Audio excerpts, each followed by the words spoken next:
আজ আমরা মাত্র 30 টাকা করে চাঁদা করে পিকনিক করার জন্য প্রস্তুতি নিচ্ছি। বাচ্চা পার্টিরা সবাই চাঁদা নিয়ে হাজির আমাকে দেওয়ার জন্য। ভগবান কি নাম পে কুছ দে দে বাবা ইসে। আমাদের উনুন চলে এসেছে। তারপর আমাদের মনে পড়লো এখনো তো আমাদের বাজারই হয়নি।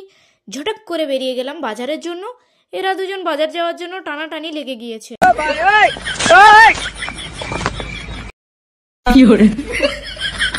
রাস্তায় বেরিয়ে কার দর্শন পেলাম আমি? মা দেবী দুর্গার। দেবী দুর্গা ও তার বাহনকে যখন পেয়ে গেছি, ব্যাস আমি আর হাঁটি কেন, ঝাঁপিয়ে পড়লাম তার বাহনে ওঠার জন্য। ব্যাস আমরা পৌঁছে গেছি বন্ধুরা বাজারে। এরপর মাংস কেনার জন্য মাংস দোকানে মাংসের অর্ডার দিয়ে মোটুর সাথে একটু দেখা করতে চলে গেলাম। এ কি গোলু মোলু মোটু।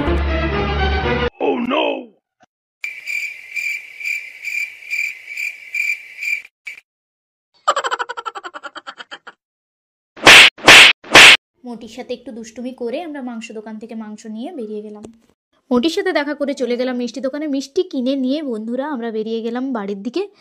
ফিরে এসে দেখি সবাই আমার রিলস দেখাতে ব্যস্ত। ওয়াও, রিয়া তো বহুত খুশ হুয়া। আমাকে এরা ভিখারি বানিয়ে দিয়েছে। 30 টাকার পিকনিকে আর কি হয় বন্ধুরা, তাই বাড়ি থেকে চাল চুরি করে আনতে হয়েছে আমাদের। আমার অপেক্ষায় এতক্ষণ ধরে সবাই বসেছিল। এরপর আমাদের উনুন ধরানো শুরু হয়ে গেছে বন্ধুরা। এখানে সবজি কাটাও শুরু হয়ে গেছে। এরপর আস্তে আস্তে আমাদের রান্না শুরু হলো। রান্নার ফাঁকে তো একটু ব্রেক নিতেই হয়, তাই আমরা ব্রেক নেওয়ার সময় একটু ডান্স সিং করে নিলাম। এরপর আমাদের রান্না ফিনিশ। সবাই খাওয়া দাওয়া শুরু করে দিয়েছি বন্ধুরা।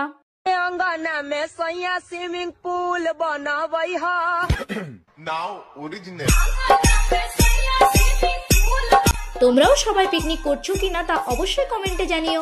টাটা বন্ধুরা।